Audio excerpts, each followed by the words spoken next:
अस्सलाम वालेकुम YouTube family, welcome back to mix food. आज आपके साथ ऐसी फ़िश मैरिनेशन शेयर करने लगी हूँ कि आप एक बार कर कर रख लें। फिर चाहे आप फ़िश को फ्राई करें या बेसन वाली फ़िश बनाएं या मसाले वाली फ़िश बनाएं या एयर फ्राई करें या ओवन में ग्रिल करें, आपको सिर्फ एक ही मैरिनेशन करनी है। मैरिनेशन कर कर फ्रिज में रखें और जब दिल चाहता है आप निकालें और फ़िश बिल्कुल तैयार आपको मिलेगी। रेसिपी अच्छी लगे तो रेसिपी को लाइक और शेयर ज़रूर कीजिएगा। चैनल को सब्सक्राइब कर लें ताकि आपके पास अच्छी सी रेसिपीज़ आती रहें। सबसे पहले फ़िश का मसाला बनाना सिखाती हूँ आपको। यहाँ पे हमने कुछ मसालों को पहले ड्राई रोस्ट कर लेना है। एक पैन में यहाँ पर मैंने 4 टेबलस्पून साबुत धनिया ऐड किया है, 1 टेबलस्पून काली मिर्च ऐड की है, 1 टेबलस्पून ज़ीरा ऐड करेंगे और 1/4 टेबलस्पून यहाँ पे मैंने अजवाइन ऐड कर दी है। हमने इनको ड्राई रोस्ट कर लेना है। जब प्यारी सी खुशबू आने लगेगी बस हमने इनको इतना ही ड्राई रोस्ट करना है। आप ज़ीरे का ध्यान रखिएगा, ज़ीरा जो है जब हल्का सा गोल्डन ब्राउन हो जाएगा ना तो फिर आपने सारी चीज़ों को उतार लेना है, आपने जलाना नहीं है। जैसे ही खुशबू आने लगेगी आपने इसको दूसरे बर्तन में निकाल लेना है ताकि ये मज़ीद रोस्ट ना हो। अच्छा, ये जो मसाला मैं बना रही हूँ यहाँ पे मेरे पास 3 केजी फ़िश है। 3 केजी जो है वो फ़िश है मेरे पास, जो बड़े बड़े स्लाइसेस में मैंने कट करवा ली है। वो मैंने सिरका और सिरके के पानी में भिगोकर फ़िश को थोड़ी देर के लिए रखा है। उसके बाद मैंने उसको बिल्कुल ड्राई कर लिया है। अब हम मसाला बना रहे हैं। 1 टेबलस्पून यहाँ पे मैंने नमक ऐड किया है, हाफ़ टेबलस्पून यहाँ पे हल्दी ऐड करेंगे, 1 टेबलस्पून गरम मसाला पाउडर ऐड करेंगे, 1 टेबलस्पून कश्मीरी लाल मिर्च ऐड करेंगे। ये तीखी नहीं होती है लेकिन इससे कलर बहुत ही ज़्यादा अच्छा आ जाता है।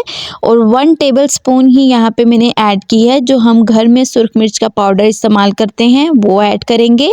1 टेबलस्पून भरकर कुटी हुई मिर्च ऐड करेंगे जिसको हम धड़ा मिर्च कहते हैं। और बाकी ये जो हमने मसाले ड्राई रोस्ट किए थे उसको मैंने मोटा मोटा सा दरदरा सा कूट लिया है, वो ऐड करेंगे। आपने जो मसाले हमने ड्राई रोस्ट किए हैं उनका बिल्कुल बारीक पाउडर नहीं बनाना है, दरदरा सा बस कूटेंगे ताकि जो हमारी फ़िश मैरिनेशन है वो देखने में भी बहुत ही ज़्यादा प्यारी भी लगे और बहुत ही ज़्यादा अच्छा टेस्ट भी आए।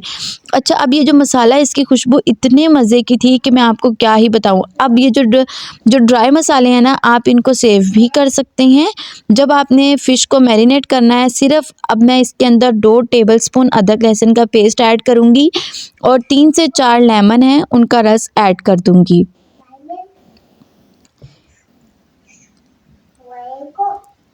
बस आपने मैरिनेशन से पहले एक बात का ध्यान रखना है, जो फ़िश है ना हमारी वो बिल्कुल ड्राई होनी चाहिए।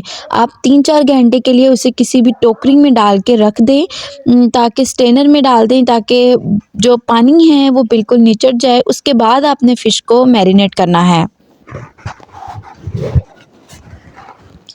अब यहाँ पे मैं थोड़ा-थोड़ा सा पानी ऐड करूँगी और इसका एक मिक्सचर बना लूँगी गाढ़ा सा। आपने बहुत ज़्यादा पतला नहीं करना है, एक थिक सा मिक्सचर बना लेंगे।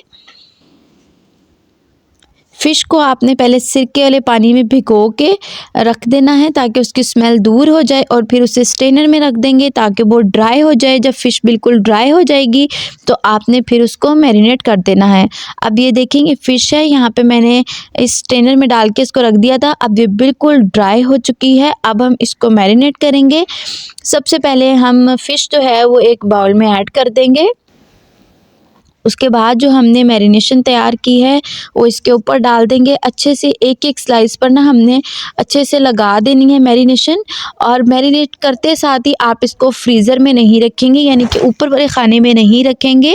अभी आपने इसको नीचे ही रखना है 2-3 घंटे ताकि इसको मैरिनेट ये अच्छे से हो जाए। उसके बाद आपने जितनी भी पीसेस को आपको ज़रूरत है एक टाइम पे उतने पीसेस आप एक ज़िप लॉक बैग में डालें और फिर इसको फ्रीज़ कर सकते हैं आप, ताकि आपको जब भी बनानी हो आपको सारी मछली जो है वो डीफ्रोस्ट ना करनी पड़े। ये देखिए अब अच्छी सी मैरिनेशन हो चुकी है। अब मैं इसको पहले 2 घंटे के लिए नीचे ही रख दूँगी कवर करके। अब 2 घंटे के बाद आप भी यही किया करें। 2 घंटे के बाद मैंने एक पीस को ना बेसन के साथ कोट करके फ्राई करके देख लिया था कि कोई मसालों की कमी तो नहीं है। अगर आप सॉल्ट ज़्यादा पसंद करते हैं तो आप ज़्यादा भी ऐड कर सकते हैं, लेकिन यहाँ पे 1 टेबलस्पून काफ़ी था। अच्छा, यहाँ पे जो मैंने मछली ली थी उसे नमक नहीं लगा हुआ था, तो आप अगर मछली को नमक लगा हुआ है तो सॉल्ट कम ऐड कीजिएगा। अब यहाँ पे मैंने एक स्लरी सी बना ली है बेसन की। बहुत आपने ना मोटी सी कोटिंग नहीं करनी है, सिर्फ हल्की सी एक स्लरी सी बनाएंगे और फिर हमने जो फ़िश का पीस है वो यहाँ पे कोट करेंगे बेसन की स्लरी के साथ, और फिर जो ऑयल मैंने गरम करने रखा है ना उसमें हम ऐड कर देंगे। आपने अब फ़िश को छेड़ना नहीं है। जब एक साइड से अच्छे से इसका कलर आ जाएगा, फिर हम दूसरी साइड इसको टर्न कर देंगे ताकि दूसरी साइड पे भी अच्छा सा कलर आ जाए। अच्छा, आपने अभी फ़िश को बिल्कुल भी नहीं दबाना है, वरना फ़िश जो है क्योंकि इसका गोश्त थोड़ा सा नरम होता है, ये टूट जाता है। तो आपने अभी फ़िश को नहीं छेड़ना है। जब लास्ट में दोनों साइड से अच्छा सा कलर आ जाएगा, उसके बाद हम इसको दबाएंगे ताकि इसके अंदर जो पानी वगैरह है वो निकल जाए और हमारी जो फ़िश है वो अंदर से भी बहुत ही ज़्यादा ज़बरदस्त बने और कच्ची भी ना रहे। 2 घंटे के बाद मैंने सिर्फ़ एक स्लाइस जो है वो फ्राई किया है, ताकि मुझे पता लग सके कि कोई नमक या मिर्च वग़ैरह कम तो नहीं है। अगर कम लगती है आपको भी तो आप ज़रूर ऐड कर लीजिएगा अपने टेस्ट के अकॉर्डिंग।